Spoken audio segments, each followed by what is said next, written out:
Assalamualaikum warahmatullahi wabarakatuh. Kembali lagi berjumpa di video pembelajaran kimia kelas 10 SMA Islam Plus Askia. Tepatnya kelas 10 MIA 3. Semoga kalian semua dalam keadaan sehat walafiat. Hari ini kita akan lanjutkan pelajaran kita yang terpotong gara-gara adanya pelaksanaan ujian tengah semester ya. Yaitu kita sudah membahas tentang stoikiometri. Apa yang menjadi prinsip stoikiometri? Yaitu adalah persamaan reaksi yang setara. Persamaan reaksi yang setara itu adalah reaksi yang atom-atom kiri dan kanannya sudah kita samakan dengan menambahkan namanya koefisien reaksi ya. Tentu masih ingat, kalau misalkan lupa Pak gimana ya menyetarakan reaksi, buka kembali video-video kita sebelumnya tentang persamaan reaksi dan bagaimana menyetarakannya. Nah, ada prinsip penting dalam stoikiometri untuk reaksi yang sudah setara yang lalu ya, perbandingan koefisiennya sama dengan perbandingan mol. Perbandingan koefisien sama dengan perbandingan mol ya. Nanti mencari mol yang ditanya melalui perbandingan koefisiennya. Kita bandingkan koefisien yang ditanya dibanding dengan koefisien yang diketahui dikali mol yang diketahui gitu ya. Nah, ini di LKS halaman 55 udah kita bahas nomor 6-nya bahwa jika ada reaksi ini sudah setara ya.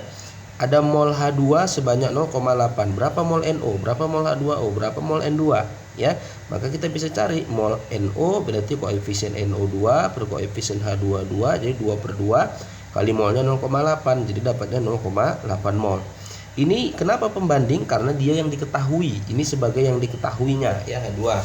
Kemudian H2O juga gitu, 2/2 kali 0,8. Nah, N2 koefisiennya 1, tidak dituliskan. Jadi 1/2 kali 0,8 sama dengan 0,4. Lalu Pak, bagaimana jika mol reaksi yang diketahui ada 2 atau lebih? Gimana nih caranya? Nah, maka kita harus cari yang namanya reaksi pembanding atau reaksi pembatas. Reaksi pembanding atau reaksi pembatas itu adalah yang habis bereaksi. Jadi dia itu habis, pembanding itu habis. Ya, kalau ada nanti mula-mula bereaksi atau reaksi sisa, nanti dia itu tidak bersisa. Itulah yang pembanding tadi. Nah, gimana cara menentukannya Pak? Cara menentukannya adalah kita cari mol per koefisien yang terkecil dari reaksi yang diketahui. Misalnya ya, contoh tadi ada reaksi yang sama seperti yang tadi, 2H2 tambah 2NO menjadi 2H2O menjadi tambah N2 ya. Yang diketahui H2 0,8, NO 0,6. H2 0,8, NO 0,6. Nah, maka kita cari dulu mana yang pembanding. Nah, caranya apa? Mol bagi koefisien. Molnya 0,8, koefisiennya 2. 0,8 bagi 2 0,4. Kemudian NO-nya 0,6, koefisiennya 2, 0,6 bagi 2, 0,3. 0,4, 0,3, lebih kecil mana? Lebih kecil 0,3. Maka 0,3 ini adalah pembanding atau pembatas. Ini Bapak singkat dengan PP, reaksi pembatas. Nah, karena NO-nya pembanding, kita tuliskan mula-mulanya. Mula-mula ini berarti yang diketahui 0,8, 0,6 tadi ya. Baru ini si NO kan habis. Nah, nanti mula-mula ya, kurang yang reaksi itu sama dengan yang sisa. Jadi mula-mula kurang sama dengan sisa. Supaya yang sisa ini nggak ada atau habis 0,6, jadi yang reaksi 0,6. Yang kita bandingkan adalah yang 0,6 ini ya. Jadi pembandingnya yang ini, yang 0,6 yang habis ini. Jadi kita cari nanti ke sini ya kan, kita cari nanti ke sini, kita cari nanti ke sini. Itu menggunakan pembanding yang 0,6. Caranya gimana? Persis seperti yang reaksi sebelumnya. Koefisien ditanya per koefisien diketahui, jadi 2/2 kali 0,6, 2/2 kali 0,6. Ini 1/2 kali 0,3, baru kurangkan 0,8 kurang 0,6, 0,2, 0,6 turunkan, 0,3 turunkan. Nah, seperti itulah reaksi pembatas. Nah, ini kemarin yang sudah Bapak suruh cari dua reaksi ini, apakah sudah Anda kerjakan atau belum? Nanti kita tinggal lihat saja. Nah, sekarang Bapak akan melihat itu tadi prinsip dasarnya ya nak. Sekarang kita lihat bagaimana aplikasinya di dalam soal-soal, terutama soal-soal SBMPTN ya, SBMPTN. Misalnya di sini kita akan mencoba untuk melihat di soal LKS ya, soal LKS. Jadi kalau ada buku LKS-nya tolong dibuka. Jadi kita akan membahas soal-soal yang ada di buku LKS. Nah, buku LKS yang ada pada halaman 54. Halaman 54 ya. Nah, kita akan awali dari soal nomor 3 ya. Nomor 3. Sekarang kita lihat nomor 3. Perhatikan nomor 3 yang di bawah ya soalnya. Reaksi logam alum berlangsung sebagai berikut. Jadi reaksinya sudah disebutkan di soal dan sudah dituliskan, yaitu 2Al ditambah dengan 6HCl. 6HCl menghasilkan 2AlCl3. 2AlCl3 ditambah dengan 3H2. Oke, pertama kali kalau ada reaksi seperti ini, tentu seperti yang sudah Bapak jelaskan, kita cek dulu ini setara atau tidak ini ya reaksinya. Jumlah atomnya sama nggak kiri kanan? Oke, kita cek ya. Al di kiri 2, Al di kanan juga 2. Cl di kiri 6, Cl di kanan 3 kali 2 6. Hanya 6, hanya 6. Berarti reaksi ini setara. Oke, kalau setara udah gampang. Berarti kita tinggal masuk aja kepada apa yang ditanyakan soalnya dan apa yang diketahui ya. Jadi kita tidak perlu menanyakan reaksinya lagi. Kita lihat apa yang diketahui. Jika massa logam aluminium yang bereaksi 8,1 gram. Jadi dari soal ini diketahui massa aluminium. Aluminium itu ini Al aluminium. Kalau HCl ini asam klorida. Jadi aluminium yang diketahui Bapak tulis di bawahnya 8,1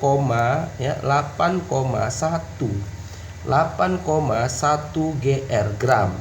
8,1 gram. Tentukan volume gas H2 yang terbentuk pada STP. Jadi yang ditanya itu adalah yang H2 di sebelah kanan ini. Dan yang ditanyanya adalah bukan massa, bukan mol, tapi volume yang diukur pada keadaan standar. Standar kemarin waktu belajar konsep mol adalah STP, standar temperatur dan pressure dalam liter. Nah, dalam liter. Nah, lalu bagaimana Pak menyelesaikan soal yang seperti ini? Sekarang kita lihat.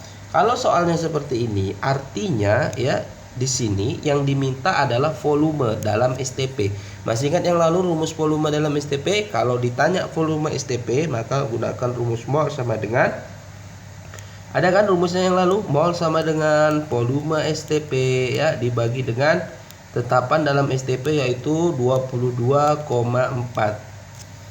Nah, jadi kita pakai rumus ini untuk menentukan rumus atau volume STP-nya. Nah, 22,4 nanti kita kali dengan mol. Nah, kita kali dengan mol. Molnya berapa kan gitu ya. Kita balik gitu maksud Bapak. Rumusnya kita balik. Berarti nanti volume STP untuk H2 sama dengan mol dari H2 dikali dengan 22,4 kan gitu. 22,4. Atau kemarin kan dari volume ya, dari volume nanti ada molnya kan gitu ya. Jadi volume STP kaitannya sama apa? Sama mol. Jadi kalau mau dapat volume STP, mol dikali dengan 22,4 kan gitu kemarin. Nah, masih ingat ya ada diagram yang Bapak kasih itu ya. Oke, jadi di sini kita nyari molnya. Mol siapa? Mol H2. Dari mana mol H2 kita peroleh? Tentu dari yang diketahui. Yang diketahui siapa? Al. Al udah ada molnya belum? Belum ada. Al belum ada molnya. Kita cari mol Al. Mol Al, mol Al. Nah, apa yang diketahui dari Al yaitu adalah gram. Jadi kalau kita mau mencari mol diketahui gram, maka gramnya kita bagi dengan unsur atau senyawa. Unsur berarti Al. Gram Al dibagi Al. Nah, gramnya si Al tadi 8,1. Ar-nya Al di soal juga sudah diketahui. Al 27, H1, Cl 35,5. Jadi Al itu 27. Ya, Bapak buat dalam kurung Ar si Al sama dengan 27. Ya udah bagikan aja 27. Ini 3 ini kan. 81. 27 kali 3 81. Berarti kok 81 dia 3, berarti 8,1 0,3 mol. Oke ya, setelah dapat mol si Al, ingat perbandingan koefisien. Perbandingan koefisien perbandingan mol. Jadi mol si H2 bisa kita cari melalui perbandingan koefisiennya, yaitu koefisien H2 kita bagikan koefisien si Al. Ya, lalu dikali dengan mol Al. Kenapa? Karena Al yang diketahui molnya. Jadi untuk dapat H2 ya dari Al tentu. Koefisien H2 di soal ini adalah 3. Al koefisiennya adalah 2, molnya adalah 0,3.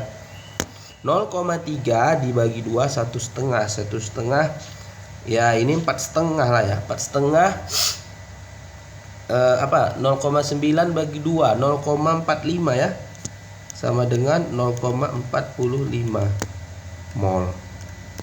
Nah, setelah dapat mol H2 tentu kita dapatlah volume STP dari H2.